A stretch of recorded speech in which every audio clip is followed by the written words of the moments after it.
Senhor Jesus, meus irmãos, Ele trata do assunto de bens materiais, de recursos materiais, ou seja, das riquezas em geral, dos recursos materiais, do dinheiro propriamente dito.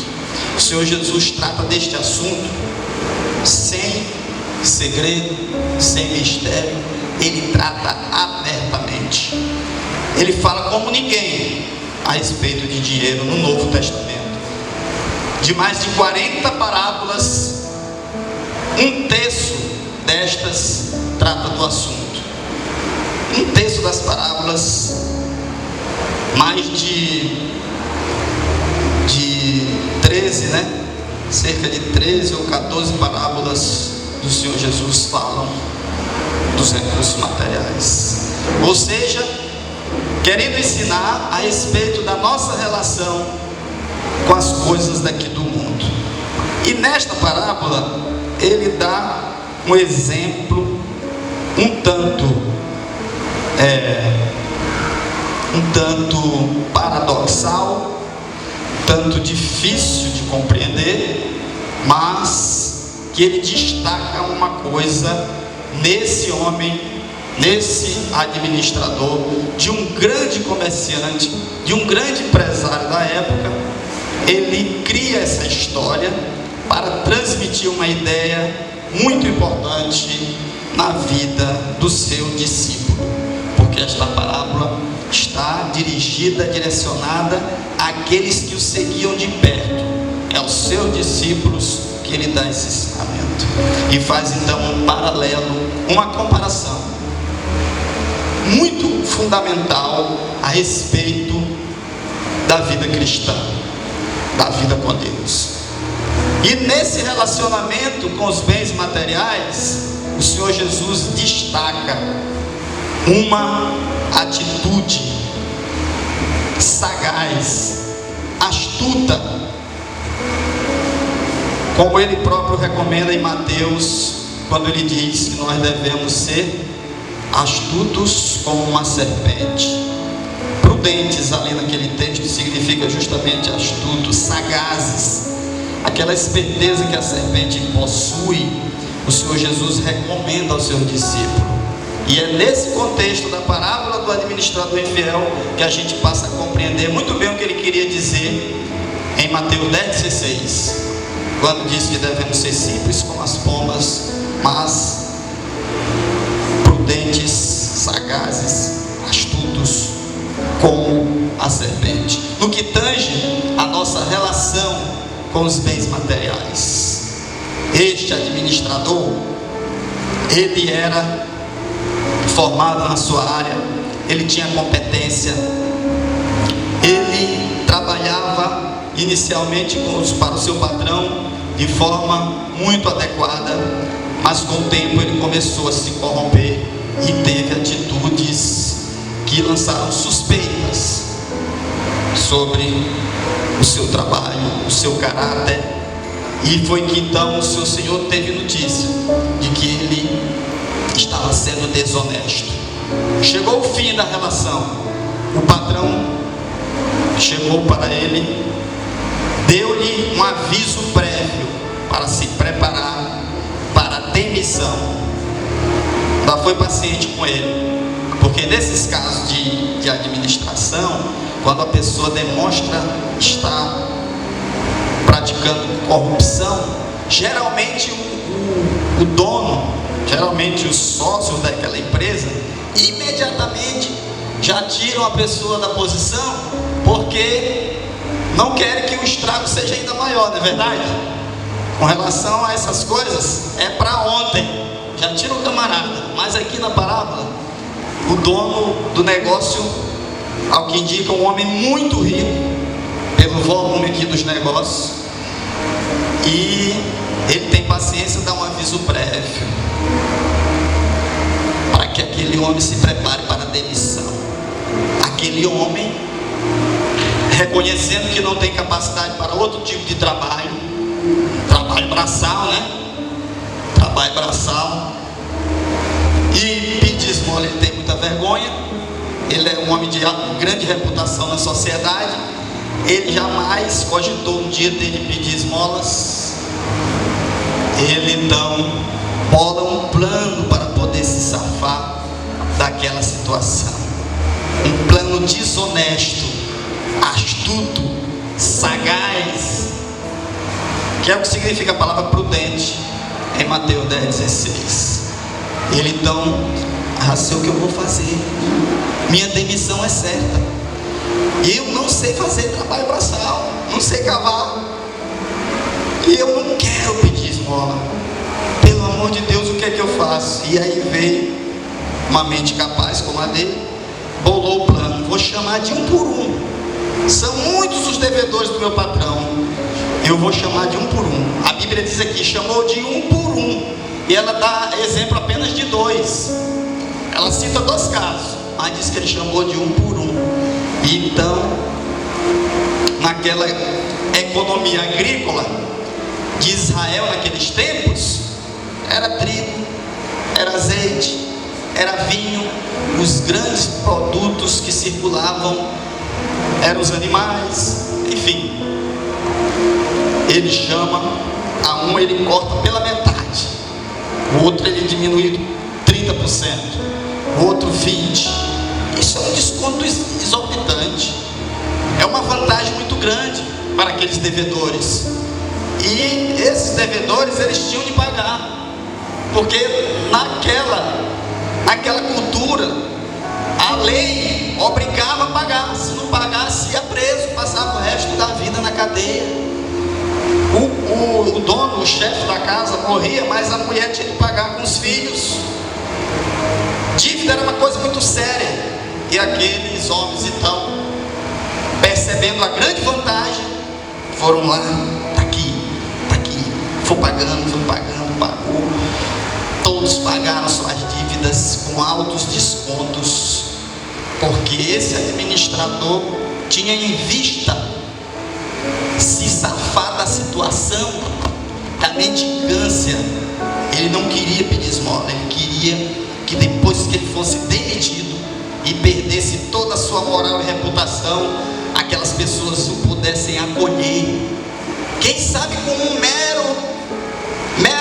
auxiliar administrativo, que era o que ele sabia fazer em alguma dessas empresas, porque o grande patrão dele era dono de muitas posses, e aqueles que compravam dele também eram abastados e ricos. E ele então bolou um plano extraordinário para se safar.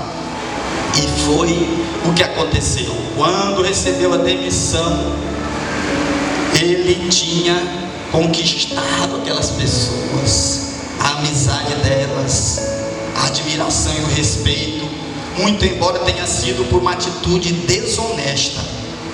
O patrão aqui não está elogiando a desonestidade, o patrão aqui não está elogiando ele por lhe ter dado um prejuízo enorme. O patrão aqui está elogiando ele. É como quando uma criança faz uma bobagem e a gente então dá aquele sorriso, né? A gente ri achando graça de um erro de uma criança, de uma pessoa que a gente ama, e a gente olha assim, meu Deus, que loucura, mas ao mesmo tempo rindo e achando graça. Parece a atitude desse patrão aqui. Esse cara teve uma ideia muito extraordinária, uma ideia muito brilhante. Olha só, se aproveitou do aviso prévio que eu lhe dei de tanto tempo, e nesse intervalo ele faz essa jogada. E aí, moral da história, o Senhor Jesus passa a fazer um paralelo, uma comparação. Não quer elogiar de nossa parte nenhuma desonestidade. O Senhor Jesus não quer, como o patrão aqui não elogia a desonestidade em si, ele elogia aquela atitude sagaz. E Jesus, por sua vez, não quer elogiar nenhum tipo de corrupção, desonestidade na nossa vida, mas ele traça então um paralelo, traça uma comparação, para que nós, seus seguidores, seus discípulos, tenhamos atitudes similares no relacionamento, no trato com as coisas materiais, com os bens e as nossas posses que Deus entrega em nossas mãos. Assim como Ele entrega aqueles talentos, a parábola dos talentos, aqui Ele entrega bens transitórios, temporais, com os quais nós vamos nos relacionar. E aqui a chave: como é que nós lidamos com as riquezas transitórias, temporais, com vistas naquelas que são eternas, com vista naquelas que estão no reino eterno de nosso Senhor, as quais Ele manda que nos apossemos, sobre as quais Ele manda que tomemos posse. Como é que nós lidamos então? E ele já começa dizendo que há uma grande diferença, que as pessoas do mundo, as pessoas deste mundo, que vivem para este mundo que está passando, porque sua aparência passa, mas aqueles, e tão somente aqueles que fazem a vontade do Pai, a vontade de Deus, é que permanecerão para sempre. E Jesus diz então: as pessoas deste mundo, elas são muito mais sagazes, são mais espertas, são mais prudentes, são mais astutas com relação às coisas desta vida. Olha só como ele se preocupou. Vamos imaginar o tempo de vida daquele homem, o tempo que lhe restava de vida aqui no mundo. Imaginemos que ele é um homem de meia idade, 50, 60 anos, quem sabe. Quanto tempo lhe restava? 20, 30 anos de vida? Era com isso que ele estava preocupado. Era como ele viveria a partir de então. Como seria a sua vida? Como seria a sua vida? Ele teria um outro emprego? Então ele se safou de uma maneira magistral. Ele foi elogiado na maneira como ele se safou da situação, para tão pouco tempo de vida. E Jesus então está interessado em que nós compreendamos que o que está em vista para nós, seus discípulos, é uma vida eterna no céu. Diga graças a Deus. E vocês que têm já a conquista da vida eterna, vocês, meus discípulos, vocês são muito acomodados, vocês são tranquilos demais. E ele passa então a dizer: quem é fiel no pouco, infiel é também fiel no muito. É necessário que sejamos fiéis com essas coisas daqui, esse pouco daqui do mundo, porque seremos fiéis no muito da eternidade. É sobre isso que Jesus está falando. É um contraste entre as coisas daqui e as da eternidade. Vocês devem fazer algo similar e parecido. Vocês devem usar dos bens temporais na conquista de coisas eternas. Ah, então é uma barganha com Deus? É um balcão de negócios? É claro que não. O Senhor Jesus falou de dinheiro de forma mais natural possível. Ele está falando aqui, ele está falando de conquistar amigos eternos. Só se faz amigos eternos com a mensagem do Evangelho, com a proclamação do Evangelho do Reino de Deus. E aí, você que evangeliza, você que se interessa pela alma do pecador, você terá essa conquista eterna no céu. Eles vão abrir as portas de suas mansões celestiais e você será muito bem recepcionado. Aqueles empresários que tiveram benefício por parte daquele homem, administrador infiel, com toda a probabilidade eles abriram suas casas, eles abriram suas portas e fizeram amizade que durou muito tempo ainda. Imagina nós. Olha só, é isso que o Senhor Jesus está transmitindo. Imagina você terá amigos por eras e eras sem fim no céu. Você nunca imaginou que alguém pudesse estar lá. Aquela pessoa que um dia você falou de Jesus, que você deu uma Bíblia de presente, que inclusive parece que está em desuso, né, esse tipo de presente. Hoje é só celular que as pessoas querem, é computador, enfim, é a roupa da moda. A Bíblia dificilmente se dá de presente hoje em dia. Aliás, as pessoas estão perdendo o costume de ler a Bíblia. E o Senhor Jesus diz então: façam de tudo que vocês puderem para reverter esses bens deste mundo ímpio. Não é de fontes ímpias, não é de meios ilícitos. Nesse caso, o dízimo do traficante seria bem-vindo na obra de Deus. Nesse caso, dinheiros de meios escusos seriam bem-vindos. Não, o Senhor Jesus está longe disso e quer que nós também estejamos. Ele quer que nós possamos usar de uma forma que esse bem temporal se transforme num bem eterno. Sim, mas nós já não temos o céu como garantia? Temos. O povo do Velho Testamento também tinha. A terra prometida era a garantia certa. Eles adentrariam naquela terra. Deus prometeu a Abraão, a Isaac e a Jacó. Mas como foi que eles conquistaram a terra? Eles conquistaram com guerras, com lutas. Vão, disse Deus, façam casas, plantem vinhas, façam lavouras de cevada, de trigo, criem gado, tome conta da terra. Algo similar acontece com o céu. Nós nos apossamos do céu que Deus já nos fez adentrar gratuitamente. E é por isso que ele diz que é com esforço. As pessoas se esforçam quando entram para entrar e quando entram no reino dos céus. Vejamos o que Paulo diz a Timóteo, primeira epístola, capítulo 6. Ele diz: você, porém, homem de Deus. Eu vou ler um pouco antes para observarmos aqui o contexto. Ele diz: de fato, a piedade com contentamento é grande fonte de lucro, pois nada trouxemos para este mundo e dele nada podemos levar.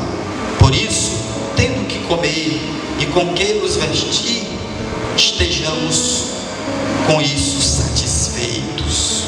Os que querem ficar ricos caem em tentação e armadilhas e em muitos desejos descontrolados e nocivos, que levam os homens a mergulhar na ruína e na destruição. Pois o amor ao dinheiro é a raiz de todos os males. Algumas pessoas, por cobiçarem o dinheiro, desviaram-se da fé e atormentaram-se com muitos sofrimentos. Você, porém, homem de Deus, mulher de Deus, discípulo de Jesus, fuja de tudo isso. Olha só, fuja de tudo isso. Busque a justiça, busque a piedade, busque a fé, busque o amor, a perseverança e a mansidão. Combate o bom combate da fé. Toma posse da vida eterna. É o que eu acabei de dizer. Toma posse da vida eterna, para a qual você foi chamado e fez a boa confissão na presença de muitas testemunhas. Diante de Deus, que é tudo da vida, e de Cristo Jesus, que diante de Pôncio Pilato fez a boa confissão. E eu lhe recomendo diante de tudo isso, guarde esse mandamento imaculado e repreensível até a manifestação de nosso Senhor Jesus Cristo, o qual Deus fará se cumprir no seu devido tempo. No seu devido tempo. Toma posse da vida eterna. Toma posse da vida eterna é exatamente o que o Senhor Jesus está tratando na parábola do administrador infiel. propósito. Vocês lembram de Mateus 25? O Senhor Jesus, então, ele passa a dizer das características daqueles que estarão à sua direita e dos que estarão à sua esquerda. Ele fala de coisas básicas da vida. Ele fala de atitudes de amor entre os seus discípulos. Ou seja, quando fizeste a um desses meus pequeninos, a mim mesmo o fizeste. A um destes meus pequeninos discípulos, seguidores, a mim mesmo fizeste. Eu estive com fome e me deste de comer. Eu estive com sede e me deste de beber. Eu estive nu e me vestiste. Estive preso por causa das perseguições do Evangelho. Se prendia muitos discípulos naquela época e se maltratava. E morriam de fome quando ninguém levava uma comida. Mas na época do primeiro século, quando os cristãos, por causa do Evangelho, eram presos, eles não tinham sequer a menor condição de sobreviver se alguém não fosse lá para levar uma água e uma comida, ou então uma roupa de frio. O próprio apóstolo Paulo, ele pede quando está preso, que leve uma capa, que leve um manto para cobrir, para diminuir o frio lá naquela prisão terrível. E o Senhor Jesus, então, ele fala dessas coisas. E eu pergunto a nós, a cada um de nós nessa noite, o que nós temos feito na questão das missões da igreja? Quanto tempo e recurso nós temos investido na pregação do Evangelho genuíno, autêntico, verdadeiro, do reino eterno de nosso Salvador? Quanto tempo, quanto recurso nós temos então despendido, nós como igreja, nós como indivíduos, como discípulos, individualmente falando? Quanto tempo, quantas oportunidades nós temos perdido para evangelizar as pessoas, para falar da vida eterna? Porque este Evangelho está sendo pregado e todo aquele que nele crê e for batizado será salvo. Quem porém não crê já está condenado. E o que nós temos feito? E com relação aos nossos irmãos que passam dificuldades, nós como igreja, nós como indivíduos, o que temos feito? E é disso que o Senhor Jesus está falando. Veja que em Mateus 25, ele nem traz a questão da estrutura da igreja, que é um fator relevante, também importante, mas ele nem menciona quando ele fala dos que estão à sua direita e dos que estão à sua esquerda. Ele fala de uma prática diária, ele fala de atitudes que representam a verdadeira identidade de um servo seu, de um discípulo seu. E assim é que ele diz que é impossível servir dois senhores, ou se serve um ou se serve outro. Aliás, o Senhor Jesus deixou uma impossibilidade, quase uma impossibilidade. Ele diz que é mais fácil um camelo passar no fundo de uma agulha do que um rico se salvar. Ele coloca isso com suas palavras. Ele não incentiva o acúmulo, ele não incentiva a riqueza para o seu discípulo. O que ele incentiva, ele diz: não acumuleis para vós outros tesouros aqui na terra. Aqui tem traça, aqui tem ferrugem, aqui tem ladrão. Imagina nos dias de hoje, né? Quanto há de ladrões que de várias formas saqueiam as pessoas. Tem ladrão que saqueia o contribuinte de todas as formas. Tem ladrões nas ruas, nos bairros, enfim. Tem muitas formas dessas riquezas ilusórias perecerem. Como vão perecer realmente? Aqui a Timóteo ele diz: é manifesto que ao mundo nada trouxemos e daqui nada levaremos. Então, por que não reverter isso num bem, num tesouro eterno no céu? É disso que o Senhor Jesus está falando. Sejam astutos, sejam espertos com relação às coisas. Não percam a ocasião, não percam a oportunidade de tomar posse do reino, porque lá tem galardão, lá tem recompensa para cada um conforme as suas obras. Cada um terá de Deus conforme suas obras. A entrada é gratuita, é franqueada no sangue de Jesus. A terra estava garantida na promessa de Abraão, de Isaac e de Jacó, mas o povo se apossou. E ali houve aqueles que se apossaram de uma grande porção de terra, houve aqueles que tiveram enormes fazendas e vinhas e ficaram ricos na terra, enquanto que outros ficaram numa vida média, e outras no nível bem inferior, quase nada possuindo. Enfim, algo similar acontecerá no céu. Cada um terá de Deus conforme o que fez aqui na terra, e com todos os recursos que Deus lhe concedeu, tanto talentos mentais, intelectuais, como também os recursos materiais. O que nós temos feito com aquilo que Deus nos concede? Quantas oportunidades nós temos perdido? Ou é apenas em nós mesmos que nós queremos investir tudo? Quanto mais investimos em nós mesmos e nesta vida temporal, menos de Deus teremos no céu. Quanto mais amarmos o outro e investirmos, principalmente na causa da evangelização, mais teremos de Deus amigos no céu que escancararão suas portas, abrirão amplamente e nos dirão: sejam bem-vindos. Agora imagine, pessoa que você jamais imaginou, que você um dia ajudou, principalmente ajudou evangelizando, falando de Jesus para ela. Imagina ela no céu, de que forma ampla o receberá, o recepcionará.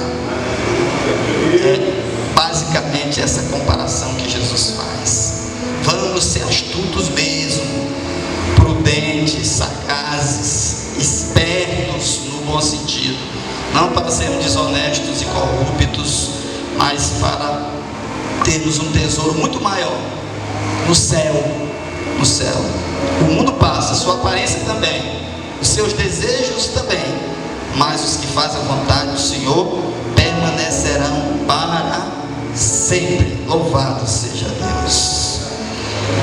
Eu me lembro de uma ocasião que um conhecido meu encontrou um celular